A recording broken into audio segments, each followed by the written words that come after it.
नमस्कार दर्शक बंधु। एही सरस्वती पूजा दिन मयूर पुच्छर एही विशेष उपाय आपण माने निश्चय पालन करंतु, कारण एहा द्वारा आपणकर समस्त मनस्कामना निश्चय पूर्ण होई परिबा। माघ मासर शुक्ल पक्ष पंचमी तिथि को श्री पंचमी बा बसंत पंचमी एवं सरस्वती पूजा भावरे जना जाइथाए। एही दिनटी माँ विद्यादात्री सरस्वती पूजा भावरे पालन करिथाउ। एही दिन ठारू ऋतुमानंकर राजा बसंत ऋतुर आगमन होइथाए एवं एथर सरस्वती पूजा भी सिद्धि जोगरे पड़ुअछि। सकाळु ठारू आरंभ करी संध्या पर्यंत एही दिनटी सिद्धि जोग रहिबा। एही दिनरे सृष्टि हेउथिबा एही विशेष जोग जोगु एही थरर बसंत पंचमी बा सरस्वती पूजाटी अत्यंत विशेष अटे।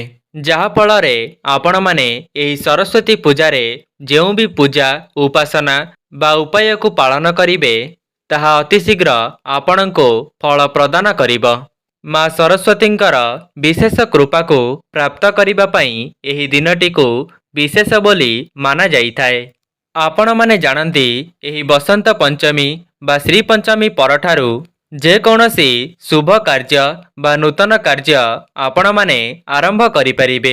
एही दिन आपण माने विवाह व्रतघर गृह प्रवेश किंबा कौनसी भी नूतन कार्यर आरंभ करि परिबे एवं एही दिन करिबाको जाउथिबा जे कौनसी शुभ कार्य पई आपणको पंचांगर कौनसी आवश्यकता पड़ी न थाए। आपण माने जानती मयूर पंख को आम धर्म रे एवं शास्त्र रे पवित्र बोली माना जाइथाए। एही मयूर पंखटी श्रीकृष्णकर अत्यंत प्रिय अटे। एही मयूर पंखटी देखिबाको जेतिकी अत्यंत सुंदर एवं आकर्षणीय होइथाए तार शक्ति मध्य ताठारू अधिक होइथाए। ता मध्यरे एमिति चमत्कारी शक्ति रहिछि जाहाकी समस्तंको जଣା नाही। एही मयूर पुच्छटीरे अनेक देवी देवता एवं नवग्रहंकर वास होइथाए। एही मयूर पुच्छरे दुर्भाग्य को दूर करिवार बहुत शक्ति रहिथाए। एही श्री पंचमी दिन मयूर पुच्छर विशेषता एथिपई अधिक रहिछि कारण श्रीकृष्ण एही बसंत पंचमी दिन रे ही माँ सरस्वतींकर पूजा प्रथमे आरंभ करिथिले एवं सेबेठारू ही एही बसंत पंचमी बा श्री पंचमीर पर्व पालन करा जाइथाए। सेही दिन ठारू एही दिनटी को सरस्वतींकर विशेष दिन बोली माना जाइथाए। माँ सरस्वतींक पूजारे एही मयूर पुच्छटी को अत्यंत महत्व प्रदान करा जाइथाए। तेबे जदि आपण एही मयूर पुच्छर एही महान उपाय को श्री पंचमी दिन पालन करि दियंती तेबे आपणक घर एवं परिवार रे केबे भी धनर अभाव रहिब नाही एवं आपणक घरर एवं आपणक घरर सदस्य मानकर बहुत मात्रा रे उन्नति घटिब। घरर एही दिगरे सरस्वती पूजा दिन दुईटी मयूर पुच्छ रखि दियंतु। एपरि करिबा द्वारा आपणक गृहर उन्नति दिगरे बाट खोलिजिब। धन आसीबार अनेक मार्ग मध्य खोलिजिब। दर्शक बंधु वीडियो रे आगको बढ़िबा पूर्वरु आपण माननको अनुरोध वीडियो को लाइक करी कमेंट बॉक्स रे जय मां सरस्वती अवश्य लिखि दियंतु। तेबे दर्शक बंधु आसंतु जानिबा प्रथम उपाय विषय रे। एथिपई आपणको तीनोटी मयूर पुच्छर आवश्यकता रहिछि एवं एथिपई मध्य आपणको विशेष परिश्रम करिबा पई पड़िबो नाही। एहा पूर्वरु आपण माने जानि रखिबा उचित जे मयूर पुच्छटी एक शक्तिशाली जंत्र अटे जहाकी तंत्र विद्यारे मध्य बहुत कामरे आसीथाए। प्राचीन कालरु ही एही मयूर पुच्छर एही उपाय को आम पूर्वपुरुष माने व्यवहार करि आसुछंती। आमर ज्योतिष शास्त्र रे एहार प्रयोग रहिछि। एही मयूर पुच्छटी श्रीकृष्ण माँ सरस्वती एवं देवी लक्ष्मींकर सहित जड़ित अटे। एही मयूर पुच्छटी को जदि आपण बंशी सहित रखंती तेबे आपणक संपर्क रे मधुरता आसीथाए। जदि आपणक घरे नकारात्मक शक्ति बढ़ी जाए तेबे सेथिरे मध्य एही मयूर पुच्छटी आपणको साहाय्य करि परिबो। जदि घरे नकारात्मक शक्तिर वृद्धि होइथाए ତେବେ ଘରୁ ଦେବାଦେବୀମାନେ ଚାଲି ଯାଇଥାନ୍ତି। ସେଠାରୁ ସମସ୍ତ ସକାରାତ୍ମକ ଶକ୍ତି ଧୀରେ ଧୀରେ ନାଶ ହୋଇଯାଇଥାଏ, ଯାହାଫଳରେ ଗୃହରେ ଅନେକ ଅମଙ୍ଗଳ ଘଟିଥାଏ। ତେଣୁ ଗୃହରୁ ଏହି ନକାରାତ୍ମକ ଶକ୍ତିକୁ ଦୂର କରିବା ପାଇଁ ଥରେ ମାତ୍ର ଏହି ମୟୂର ପୁଚ୍ଛର ଏହି ବିଶେଷ ଉପାୟକୁ ପାଳନ କରିବା ଉଚିତ। ସେଥିପାଇଁ ଆପଣମାନେ ପ୍ରତ୍ୟେକ ଦିନ ସନ୍ଧ୍ୟା ଦେବା ସମୟରେ ଯେତେବେଳେ ଆପଣ ସନ୍ଧ୍ୟା ଦେଇସାରୁଛନ୍ତି, ତାପରେ ଗୋଟିଏ ମୟୂର ପୁଚ୍ଛକୁ ନେଇ ଆପଣଙ୍କ ଘରର ଚତୁଃପାର୍ଶ୍ୱରେ ହଲାଇବାକୁ ଲାଗନ୍ତୁ, ଯାହାଦ୍ୱାରା ଆପଣଙ୍କ ଘରେ ଯାହା ବି କିଛି ନକାରାତ୍ମକ ଶକ୍ତି ଥିବ, ଏପରି କରିବା ଦ୍ୱାରା ତାହା ଆପଣଙ୍କ ଘରୁ ଦୂରେଇ ଯାଇଥାଏ। ଦର୍ଶକ ବନ୍ଧୁ, ଏହି ଉପାୟଟି ଅତ୍ୟନ୍ତ ସହଜ ଏବଂ ଏହା ବହୁତ ଲାଭପ୍ରଦ ମଧ୍ୟ ଅଟେ। ଆପଣ ଯଦି ପ୍ରତ୍ୟେକ ଦିନ ସନ୍ଧ୍ୟା ସମୟରେ ଏହି ଉପାୟଟିକୁ ପାଳନ କରନ୍ତି, ଆପଣଙ୍କ ଘରୁ ସମସ୍ତ ପ୍ରକାରର ନକାରାତ୍ମକ ଶକ୍ତି ସବୁଦିନ ପାଇଁ ଚାଲି ଯାଇଥାଏ। ଯେଉଁ ଘରେ ସକାରାତ୍ମକ ଶକ୍ତି ବୃଦ୍ଧି ପାଇଥାଏ ଏବଂ ସକାରାତ୍ମକ ଶକ୍ତି ଭରି ହୋଇ ରହିଥାଏ, ସେହି ଗୃହରେ ମା ଲକ୍ଷ୍ମୀଙ୍କର ସ୍ଥିର ବାସ ନିଶ୍ଚୟ ହୋଇଥାଏ।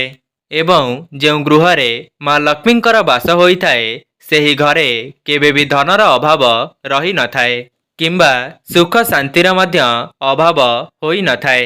ତେବେ ଆସନ୍ତୁ ଜାଣିବା ଘରର ସେହି 3ଟି କୋଣ ବିଷୟରେ। ଯେଉଁ କୋଣରେ ଆପଣମାନେ ମୟୂର ପୁଚ୍ଛ ରଖିବା ଦ୍ୱାରା ଆପଣଙ୍କ ଗୃହରେ ସର୍ବଦା ସକାରାତ୍ମକ ଶକ୍ତିର ବୃଦ୍ଧି ହେବ ଏବଂ ସଦାସର୍ବଦା ମା ଲକ୍ଷ୍ମୀଙ୍କର ବାସ ଆପଣଙ୍କ ଘରେ ହେବ। ଏବଂ ଏପରି ଏକ ଶୁଭ ଦିନରେ ଆପଣଙ୍କ ଘରେ ଏହି ମୟୂର ପୁଚ୍ଛଟିକୁ ରଖନ୍ତୁ, ଯେଉଁ ସ୍ଥାନରେ ସମସ୍ତଙ୍କର ନଜର ପଡ଼ିବ, କାରଣ ଏହି ମୟୂର ପୁଚ୍ଛଟି ସମସ୍ତ ନକାରାତ୍ମକ ଶକ୍ତିକୁ ନିଜ ଆଡ଼କୁ ଟାଣି ନେଇଥାଏ। ଏହି ମୟୂର ପୁଚ୍ଛର ଅନେକ ଗୁଡ଼ିଏ ଉପଯୋଗିତା ରହିଛି। ଯଦି କୌଣସି ବିଦ୍ୟାର୍ଥୀ ଅଭିମନ୍ତ୍ରିତ ହୋଇଥିବା ଏହି ମୟୂର ପୁଚ୍ଛକୁ ନିଜ ପୁସ୍ତକ ଭିତରେ ରଖନ୍ତି, ତେବେ ଏହା ସେମାନଙ୍କ ପାଇଁ ରାମବାଣ ସଦୃଶ କାମ କରିଥାଏ। ଯଦି ଆପଣମାନେ ଆପଣଙ୍କ ଘରର ପ୍ରତ୍ୟେକ ରୁମ୍ରେ ଗୋଟିଏ ଗୋଟିଏ ମୟୂର ପୁଚ୍ଛ ରଖନ୍ତି, ତେବେ ଆପଣଙ୍କ ଗୃହର ସମସ୍ତ ବାସ୍ତୁଦୋଷ କଟି ଯାଇଥାଏ। ଯଦି ଆପଣଙ୍କ କୁଣ୍ଡଳୀରେ ରାହୁକେତୁ ଏବଂ କାଳସର୍ପର ଯୋଗ ରହିଛି, ତେବେ ଆପଣ ନିଜ ପାଖରେ ଗୋଟିଏ ମୟୂର ପୁଚ୍ଛକୁ ସବୁବେଳେ ରଖନ୍ତୁ। ଏହାକୁ ରଖିବା ଦ୍ୱାରା ଆପଣଙ୍କର ବହୁତ ବଡ଼ ଲାଭ ହୋଇଥାଏ।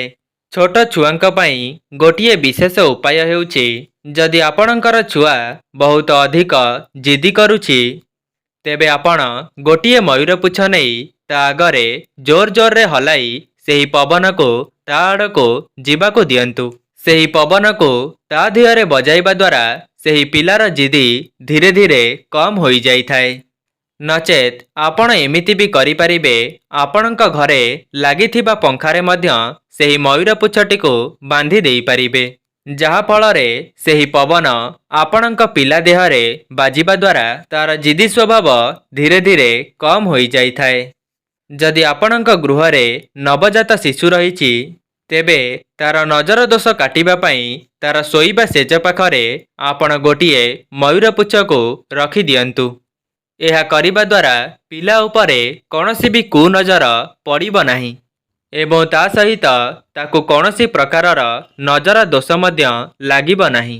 ଯଦି ଆପଣଙ୍କ ଗୃହରେ ରୋଜଗାର କମ୍ ହେଉଛି, ଯେତିକି ରୋଜଗାର ହେଲେ ମଧ୍ୟ ତାହା ଯେକୌଣସି ବାଟରେ ଖର୍ଚ୍ଚ ହୋଇଯାଉଛି ଏବଂ ଆପଣ ସେହି ଧନକୁ ସଞ୍ଚୟ କରିବା ପାଇଁ ସମର୍ଥ ହୋଇପାରୁନାହାନ୍ତି, ତେବେ ଏହିସବୁ ସମସ୍ୟାର ସମାଧାନ କରିବା ପାଇଁ ଆପଣ ନିଜ ଗୃହର ଦକ୍ଷିଣ ପୂର୍ବ କୋଣରେ ମୟୂର ପଙ୍ଖ ରଖିବା ଦ୍ୱାରା ଆପଣଙ୍କର ଏହିସବୁ ସମସ୍ୟା ଦୂର ହୋଇଯାଇଥାଏ।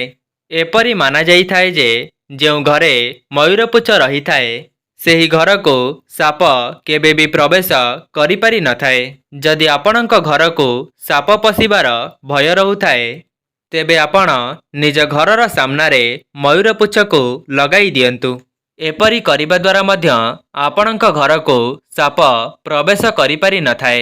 ଯଦି ଆପଣ ନିଜ ଧନ ରଖୁଥିବା ସ୍ଥାନରେ ଗୋଟିଏ ମୟୂର ପୁଚ୍ଛକୁ ରଖନ୍ତି, ଏହା ଆପଣଙ୍କର ଧନକୁ ବୃଦ୍ଧି କରିବା ସହିତ ଆପଣଙ୍କର ବଦଖର୍ଚ୍ଚ ମଧ୍ୟ ଧୀରେ ଧୀରେ କମ୍ ହୋଇଯାଇଥାଏ, ଯାହାଫଳରେ ଆପଣଙ୍କର ସଞ୍ଚିତ ଅର୍ଥ ବୃଦ୍ଧି ହୋଇଥାଏ। ଦ୍ୱିତୀୟରେ, ଆପଣମାନେ ଠାକୁର ଘରେ ଗୋଟିଏ ମୟୂର ପୁଚ୍ଛ ରଖନ୍ତୁ ଏବଂ ଠାକୁରଙ୍କୁ ପୂଜା କରିବା ଭଳି ଆପଣ ଏହି ମୟୂର ପୁଚ୍ଛଟିକୁ ପୂଜା କରନ୍ତୁ। ଏପରି କରିବା ଦ୍ୱାରା ଆପଣଙ୍କର ଭାଗ୍ୟ ଉଦୟ ହୋଇଥାଏ ଏବଂ ଗୃହକୁ ଧନ ଆସିବାର ନୂତନ ଦିଗ ମଧ୍ୟ ଆପଣଙ୍କ ପାଇଁ ଖୋଲିଯିବ। ତୃତୀୟରେ, ଆପଣ ନିଜ ଖଟ ତଳେ ଗୋଟିଏ ମୟୂର ପୁଚ୍ଛ ରଖନ୍ତୁ, ଯାହାଦ୍ୱାରା ଆପଣ ଯେତେବେଳେ ଶୋଉଛନ୍ତି ଆପଣଙ୍କ ମୁଣ୍ଡକୁ କୌଣସି ବି ନକାରାତ୍ମକ ଶକ୍ତି ପ୍ରବେଶ କରିପାରିବ ନାହିଁ ଏବଂ ଆପଣଙ୍କ ମସ୍ତିଷ୍କରେ ସକାରାତ୍ମକ ଚିନ୍ତାଧାରା ବୃଦ୍ଧି ପାଇବ। ଏହାଦ୍ୱାରା ଆପଣଙ୍କୁ ସଫଳତା ନିଶ୍ଚୟ ପ୍ରାପ୍ତ ହେବ।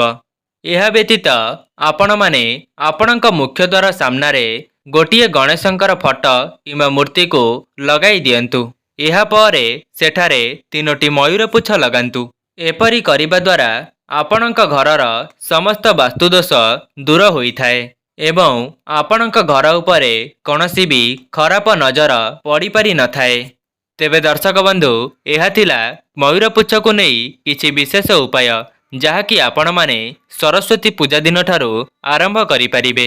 ଦର୍ଶକ ବନ୍ଧୁ, ଯଦି ଆପଣମାନଙ୍କୁ ଭିଡ଼ିଓଟି ଭଲ ଲାଗିଥାଏ, ଭିଡ଼ିଓକୁ ଲାଇକ୍ କରି କମେଣ୍ଟ ବକ୍ସରେ ଜୟ ମା ସରସ୍ୱତୀ ଅବଶ୍ୟ ଲେଖିଦିଅନ୍ତୁ ଏବଂ ଭିଡ଼ିଓକୁ ଗୋଟିଏ ସେୟାର କରନ୍ତୁ।